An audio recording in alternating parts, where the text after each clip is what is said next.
Welcome to the Miami Condo Minute. I'm Peter Zalewski. I'm a condo consultant. I'm also the founder of the Miami Condo Investing Club. Check out the website, miamicondo.club. If you give me a minute, I'll give you some valuable information about the South Florida condo market. What are we talking about today? We are talking about a boycott by Canadian visitors and tourists to the United States, but especially South Florida. South Florida, in case you don't know, relies on Canadian buyers for real estate, especially condos. Canadian buyers represent about 8% of all international transactions that occur in the South Florida area, according to a study by the Miami Association of Realtors and the Florida Realtors. That's done every single year. And the most recent study was published in February of 2025. It says that the Canadians are the third largest foreign buyer in South Florida of residential real estate. It also says that the Canadians represent 8% of the foreign buying power. How much is the foreign buying power in terms of transactions? About 4,000 units, houses as well as condos traded within this period, which is going to be from August of 2023 through July of 2024. 4,000 units representing over $3 billion with a B of transactions. What's the Canadian aspect? Canadians represent more than $300 million. So if you take that $300 million that the Canadians are buying in South Florida, you divide it by 12 months in a year, you're going to find out that the Canadians are investing roughly $25 million every single month in South Florida residential real estate. Nothing to sneeze at, especially given the fact that we have a struggling market in South Florida, especially for condos. Why? As a result of the collapse back in June of 2021 in Surfside, where the Champlain Tower South went down, killed nearly 100 people. There's a $1 billion with a B settlement that was paid out to the families. As a result of that, legislation has changed in the state of Florida, and it's resulting in an effort by the state, urged on by the insurance companies, to ensure that nothing like this ever happens again. This has led to a rise in maintenance fees for condo associations. It's also led to hefty special assessments. We're looking at, if a condo building has 4 stories or less, about $25,000 per door in special assessments. If it's more than 14 stories, you're looking at over $100,000. This would be for the older buildings, those buildings which we refer to as vintage, roughly those buildings that are 30 years or more in age. So the Canadian buyers are critical because nobody's buying.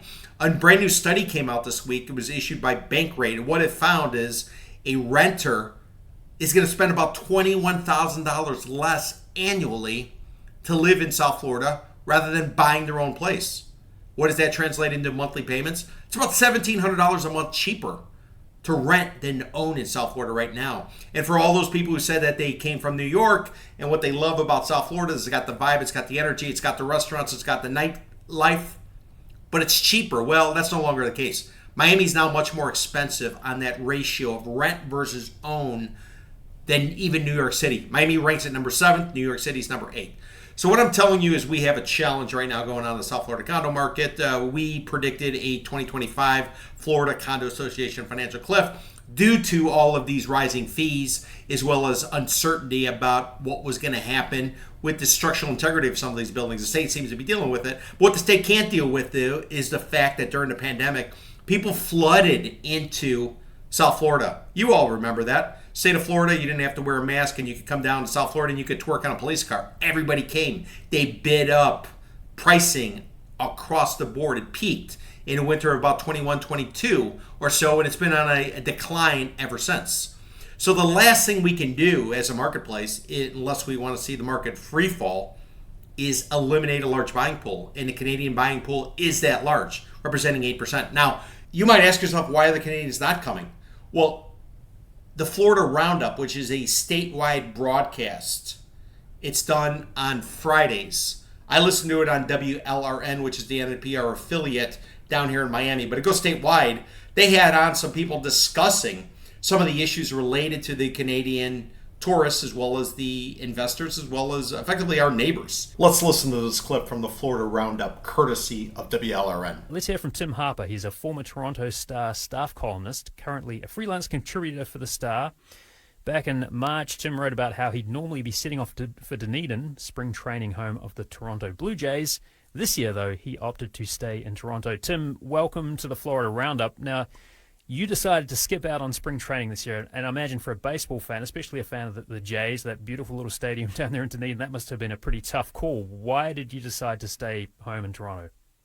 Well, actually, to be honest with you, and thanks for having me, it turned into a pretty easy call. We go down there every year. It's been about 10 years. We actually stay in Largo, excuse me, and we go there for spring training. We've been to Tampa Bay Lightning hockey games. We were there for in St. Pete's for the opener of the Rays last year. So this is a regular gig that we do. But with the election of Donald Trump and the disrespect he was showing this country, the 51st state, calling our former Prime Minister Trudeau, Governor Trudeau, the tariff threats that turned into tariff reality, the continual misrepresentation of trade stats between the two countries, his misrepresentation of how much fentanyl was coming across the border. It just, as a Canadian, there's an individual Canadian, very few things you can do. You can buy Canadian, which much of the country is, or you can refuse to spend your hard-earned tourism dollars in a country that's showing you such disrespect. And I should point out that the final straw probably came when your governor DeSantis chirped Canada about mocking the boycott by citing 2024 tourism stats and saying that doesn't sound like much of a boycott. But of course, that was before Donald Trump came in and started threatening annexation of my country. Based on those comments by that former Toronto Star columnist, you can see why Canadians aren't coming here. But what's important is the Canadians are critical to the South Florida real estate market, especially the condo market. They've been critical to driving South Florida real estate prices. They've been steady. They come down every year when it gets cold. When it's minus whatever Fahrenheit up in Canada, it's nice and 75, 85 degrees Fahrenheit down here. Canadians are jumping in their trucks. They're jumping in their cars, driving down. Some of them fly, but quite a number of them drive down. How do I know that? Because if you drive around Broward County, if you drive around Dade County, you're going to see Quebec license plates. So they are a stalwart. They come down typically from November through April, right? As temperatures start to get warm, Canadians go back. That's why they call them the Canadian snowbirds. They're always down here for the nice weather. And they've been a critical component of our marketplace. How big of a component are they of the South Florida marketplace? Well, I'm taking a look at the Miami Association of Realtor Studies. They have it right here in front of me. As I mentioned, 8% of foreign buyers are Canadians. $303 million in purchases, which is north of $25 million a month that they spent between August of 2023 and July of 2024. What's the median price of one of these places that they're purchasing? Nearly $600,000. So if you're a realtor and you want to do a transaction and you're making 3% on the buy side or 3% on the sell side, you can see that's about 18 grand or about $36,000 overall of money that's being put in the pockets of real estate professionals. Now, who knows how much they're going to spend on refurbishing the places? Who knows how much they're going to spend on upgrades? Who knows how much they're going to spend on furniture and all of the above? So you can see how it moves on beyond that. Now, also to the Canadians, they're paying cash. 80% of their purchases are all cash. They're not getting financing. They're paying cash. Also, too, 83% of the Canadians, they intend to use the property as a rental or a vacation home. So they're going to come down here. They're not going to homestead the property. And as a result, they're going to be paying property tax that floats with the market. Somebody who's a Florida resident, they're able to homestead. What happens is you're able to lock in the value at which your property is assessed. Keep in mind, South Florida property tax is about 2% annually. 2% of which 1/3 will go to the city, 1/3 will go to the county in which the property is located, and 1/3 is going to go to the school board. So all the coffers are filled by the city, the county, and the school board with property tax dollars. So if you're a visitor and you're spending 6 months a year here, yet you're still funding the city, the county, and the school board. That's another advantage that you get from people who simply have this place as a second home. And in terms of what are the Canadians buying? 69% of what they buy is a condo. Why? Because it's turnkey. You come to South Florida when it's cold in Canada and it's beautiful in South Florida where the temperature is 75 to 80 degrees. You have your condominium. You put your key in the door, you open it up, and lo and behold, everything is just as you left it. And then when you decide to leave, you don't have to do anything other than simply lock the door and disappear. Many of these condos, the property management company that's handling the condominium will put up hurricane shutters if necessary. So that's all it is. It's turnkey, and that's why the Canadians are buying condos. More than 2 out of every 3 purchases they make are condos, which again is what we need to sell. Why? Because we have this issue of rising supply, falling prices, and falling transactions. And in terms of where are the Canadians buying?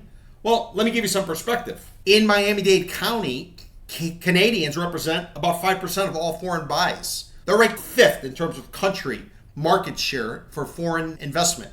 What about Broward County? They rank number 2, represent about 15% of all foreign investment in residential in Broward County. What about Palm Beach County? Palm Beach County, they are the largest foreign investors for residential in Palm Beach County, representing 25%.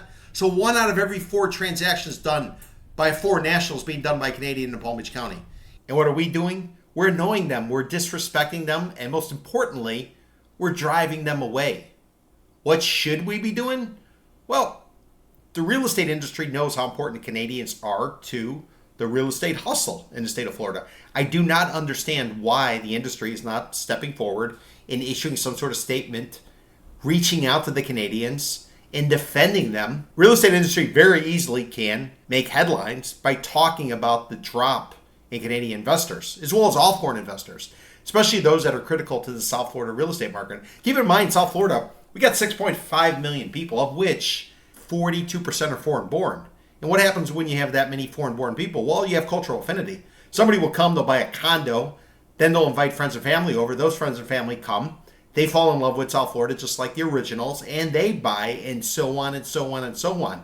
That's what's been the success to South Florida condo market. That's why the prices that are achieved in South Florida, especially in Miami-Dade County, are so astronomical compared to the rest of the state of Florida and even most parts of the United States. So I can't believe I have to explain this, but basically real estate is what drives the Florida economy.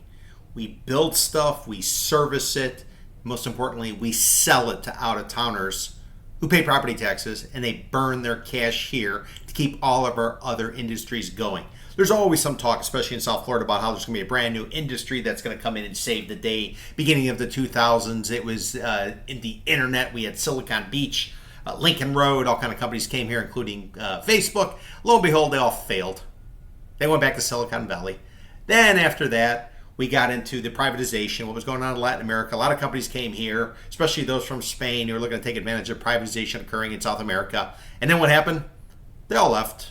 They kept little satellite offices, and then they pissed off. And then more recently, we had the crypto bros. We were going to be the crypto capital of the world, and everybody was coming here, and we had a crypto bull. And what happened there?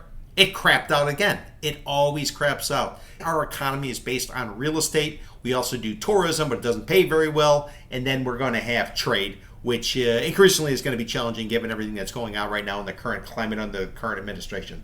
So all of that being said, real estate industry leaders, step up, start defending your home turf, start defending those 60,000 realtors that you represent with the Miami Association of Realtors, plus all the other thousands of realtors that exist in the state of Florida, and make a comment, make a statement, and welcome individuals like Canadians and any other foreign national who's critical to our economy. On a personal note, I've worked with Canadians. I've visited Canada. I've been everywhere from Vancouver to Montreal. The Canadians are good people. They're our friends. They invest here. They feel comfortable with us. We feel comfortable with them. And what we're doing right now is nothing more but than shooting ourselves in the foot. We have a condo market in South Florida that is struggling.